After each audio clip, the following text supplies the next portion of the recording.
Hello guys, இன்னைக்கு நம்ம சேனலில் அடுத்ததாக ஒரு பிராண்ட் நியூ சீரிஸ் ஸ்டார்ட் பண்ணுறோம். டைட்டில் கார்டு பார்த்துருப்பீங்க. ஆமாங்க, நம்ம சி ஷார்ப் ப்ரோக்ராமிங் லாங்குவேஜ் பற்றி தான் கற்றுக்க போகிறோம். வாங்க என் கூட சேர்ந்து சி ஷார்ப் கற்றுக்கலாம்.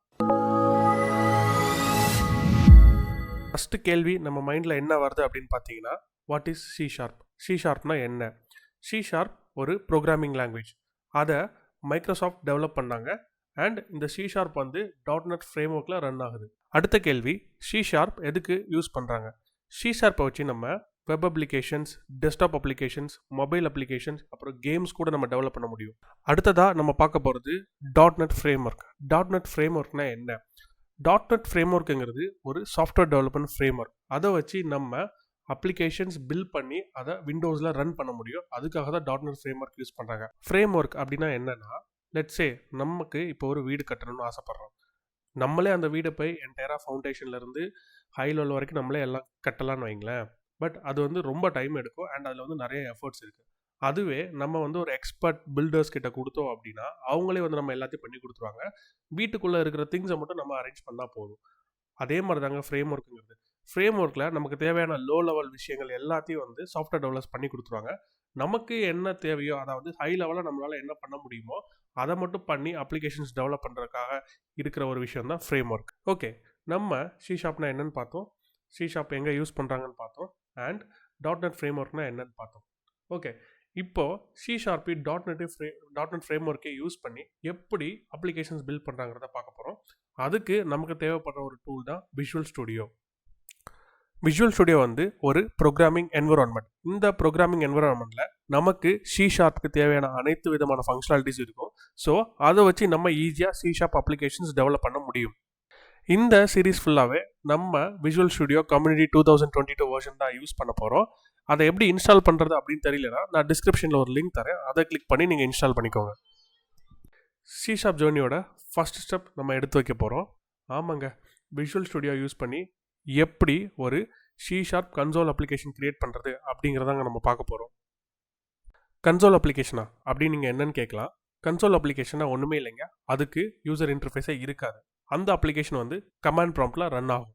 அதை தான் கன்சோல் அப்ளிகேஷன் சொல்லுவாங்க. நம்ம இப்போது விஷுவல் ஸ்டுடியோ யூஸ் பண்ணி நம்மளோட first C sharp console application create பண்ண போகிறோம். அதுக்கு நம்ம ஃபஸ்ட்டு விஷுவல் ஸ்டுடியோ ஓப்பன் பண்ணிக்கலாம். நான் யூஸ் பண்ணுற விஷுவல் ஸ்டுடியோட வெர்ஷன் பார்த்தீங்கன்னா visual studio community edition 2022. Once visual studio இப்போ ஓப்பன் ஆனதும் நீங்கள் என்ன பண்ணணும் அப்படின்னா, இங்கே கிரியேட் அ நியூ ப்ராஜெக்ட் இருக்குல்ல, அந்த பட்டனை கிளிக் பண்ணணும். Once create a new project button click பண்ணதுக்கப்புறமா நீங்கள் உங்களுக்கு இப்படி ஒரு create a new project window வரும். அதில் நீங்கள் இந்த ஃபர்ஸ்ட் ட்ராப் டவுனில் இருக்கிற இதில் வந்து சி ஷார்ப் சூஸ் பண்ணிக்கோங்க. அதுக்கப்புறம் சூஸ் பண்ணதுக்கப்புறமா இங்கே சர்ச் ஃபார் டெம்ப்ளேட்ஸ் இருக்குல்ல, அதில் போய் கன்சோல் அப்படின்னு டைப் பண்ணுங்கள். ஏன்னா நம்ம கன்சோல் அப்ளிகேஷன் தான் கிரியேட் பண்ண போகிறோம், அதனால கன்சோல்.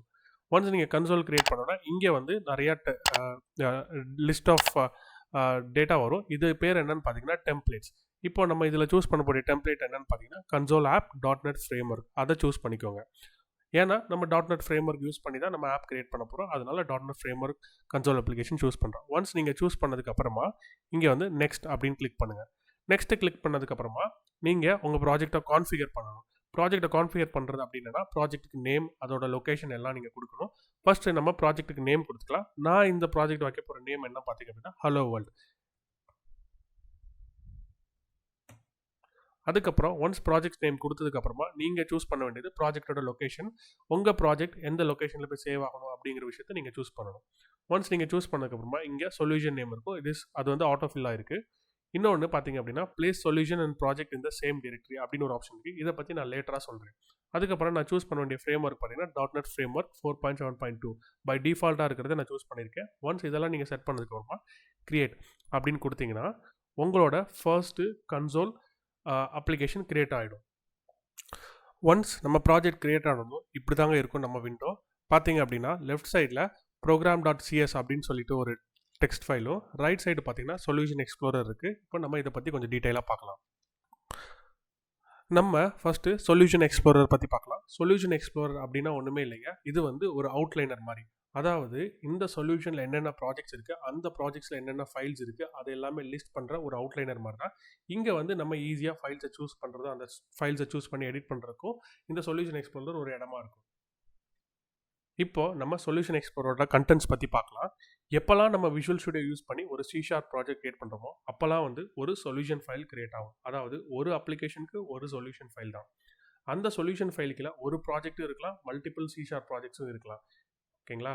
அதுக்கப்புறம் இந்த சொல்யூஷன் ஃபைலோட எக்ஸ்டென்ஷன் பார்த்தீங்கன்னா .sln. ஓகேங்களா? இது எங்கே இருக்கும் அப்படின்னு பார்த்தீங்கன்னா, நீங்கள் இந்த சொல்யூஷன் ஃபைலை ரைட் கிளிக் பண்ணி ஓப்பன் ஃபோல்டர் இன் ஃபைல் எக்ஸ்ப்ளோரர் கொடுத்தீங்க அப்படின்னா இந்த ப்ராஜெக்டோட ஃபோல்டரில் சொல்யூஷன் ஃபைல் இருக்கும். பட் நீங்கள் இனிஷியலாக ஒரு ஆப்ஷன் பார்த்தோம் ப்ராஜெக்ட் கிரியேட் பண்ணும்போது, அதாவது place solution and project in the same directory அப்படின்னு சொல்லிட்டு அந்த ஆப்ஷன் நம்ம எனேபிள் பண்ணால தான் நம்மளோட CS ப்ராஜெக்ட்டும் சொல்யூஷன் ஃபைலும் ஒரே டைரக்டரியில் இருக்குது. இல்லை அப்படின்னா இந்த சொல்யூஷன் ஃபைல் வந்து இதோட ரூட் டைரக்டரியில் இருந்திருக்கும். சொல்யூஷன் எக்ஸ்ப்ளோரில் அடுத்த கண்டென்ட் என்ன அப்படின்னா நம்ம பார்க்க போகிறது வந்து C# ப்ராஜெக்ட் ஃபைல். அதாவது இங்கே ஹலோ வேர்ல்ட் 1 அப்படி இருக்குல்ல, அதுதான் வந்து C# ப்ராஜெக்ட் ஃபைல். இந்த ப்ராஜெக்ட் ஃபைலில் என்ன இருக்கும் அப்படின்னா நம்ம அப்ளிகேஷனோட சோர்ஸ் கோட், அதாவது நம்ம ப்ராஜெக்டோட சோர்ஸ் கோட் எல்லாமே இதுக்கு கீழே தான் இருக்கும். இதோட எக்ஸ்டென்ஷன் அப்படின்னு பார்த்தீங்கன்னா .cs ப்ராஜெக்ட். அடுத்ததாக நம்ம பார்க்க போகிறது ப்ராப்பர்ட்டிஸ்ங்கிறது ஒன்றும் இல்லைங்க, இது வந்து ஒரு ஜஸ்ட் ஃபோல்டர். அதை நீங்கள் எக்ஸ்பேண்ட் பண்ணிங்கன்னா இதில் assemblyinfo.csன்னு சொல்லிட்டு ஒரு ஃபைல் இருக்கும். இந்த ஃபைலை வச்சு நம்ம ப்ரோக்ராமுக்கு தேவையான அடிஷ்னல் ஆட்ரிபியூட்ஸ், அதாவது இந்த ப்ரோக்ராமோட ஆத்தர் யார், இந்த ப்ரோக்ராம் எப்போ எழுதுச்சு, அந்த மாதிரி விஷயங்கள் நம்ம ஆட் பண்ணிக்கலாம். இதை டபுள் கிளிக் நீங்கள் பண்ணி பார்த்தீங்கன்னா இது வந்து இதில் உங்களுக்கு இன்ஃபர்மேஷன் தெரியும். இது பார்த்தீங்கன்னா அசம்பிளி டைட்டில், அதாவது உங்கள் ப்ராஜெக்டோட டைட்டில் என்ன, அசம்பிளி டிஸ்கிரிப்ஷன், அதாவது உங்கள் ப்ராஜெக்டோட டிஸ்கிரிப்ஷன் என்ன, அண்ட் இதோட கம்பெனி என்ன, இந்த மாதிரி விஷயங்கள் நீங்கள் இதில் ஆட் பண்ணிக்கலாம். அடுத்ததாக சொல்யூஷன் எக்ஸ்ப்ளோரில் இருக்கிறது என்னன்னு பார்த்தீங்கன்னா ரெஃபரன்சஸ். அதுவும் ஒரு ஃபோல்டர் தான். அதுக்குள்ளே என்ன இருக்கும் அப்படின்னு பார்த்தீங்கன்னா லைப்ரரிஸ் இருக்கும். லைப்ரரிஸ் அது எப்படி இந்த .NET ஃப்ரேம்வொர்க்கில் லைப்ரரிஸ் வந்து அசம்பிளிஸ்ன்னு சொல்லுவாங்க. அதாவது நம்ம அப்ளிகேஷன் பில்ட் பண்ணுறதுக்கு தேவையான யூஸ்ஃபுல்லான லைப்ரரிஸாக இதுக்குள்ளே இருக்கும். நமக்கு வந்து விஷுவல் ஸ்டுடியோ பை டிஃபால்ட் இந்த லைப்ரரிஸ்லாம் ஆட் பண்ணி விடுது. So that like we can build, அதாவது இந்த லைப்ரரிஸை யூஸ் பண்ணி நம்ம அப்ளிகேஷன்ஸ் பில்ட் பண்ணலாம். அடுத்ததாக நம்ம லிஸ்ட்டில் இருக்கிறது app.config ஃபைல். இது ஒன்றுமே இல்லைங்க, ஒரு கான்ஃபிகரேஷன் ஃபைல். உங்கள் அப்ளிகேஷன் எப்படி ரன் ஆகணும், என்னென்ன மாதிரி செட்டிங்ஸ் யூஸ் பண்ணணும் அப்படிங்கிறத நம்ம இந்த கான்ஃபிகரேஷன் ஃபைலில் மென்ஷன் பண்ணிக்கலாம். அதை பேஸ் பண்ணி நம்ம அப்ளிகேஷன் பிஹேவ் பண்ணும். சொல்யூஷன் எக்ஸ்ப்ளோரரில் கடைசியாகவும் மோஸ்ட் இம்பார்ட்டண்ட்டாகவும் இருக்கிற கண்டென்ட் என்னன்னு பார்த்தீங்கன்னா இந்த program.cs ஃபைல். இந்த program.cs ஃபைல் என்ன அப்படின்னு பார்த்தீங்கன்னா இதுதான் வந்து C# சோர்ஸ் ஃபைலுன்னு சொல்லுவாங்க. இதில் தான் நம்ம கன்சோல் அப்ளிகேஷனுக்கு தேவையான கோட் எழுத போகிறோம். அண்ட் இது விஷுவல் ஸ்டுடியோ வென்எவர் நம்ம ஒரு ப்ராஜெக்ட் கிரியேட் பண்ண உடனே பை டிஃபால்ட்டாக இதை கிரியேட் பண்ணி கொடுக்கும். அண்ட் இது கன்சோல் அப்ளிகேஷனோட மெயின் என்ட்ரி பாயிண்ட்டை இந்த program.cs ஃபைல் தான். இதோட இந்த வீடியோவை நான் ஸ்டாப் பண்ணிக்கிறேன். நெக்ஸ்ட் வீடியோவில் நம்ம எப்படி நம்மளோட ஃபர்ஸ்ட் C# ப்ரோக்ராம் எழுதுகிறத பற்றி பார்க்கலாம். அது வரைக்கும் ஸ்டே டியூன்ட்.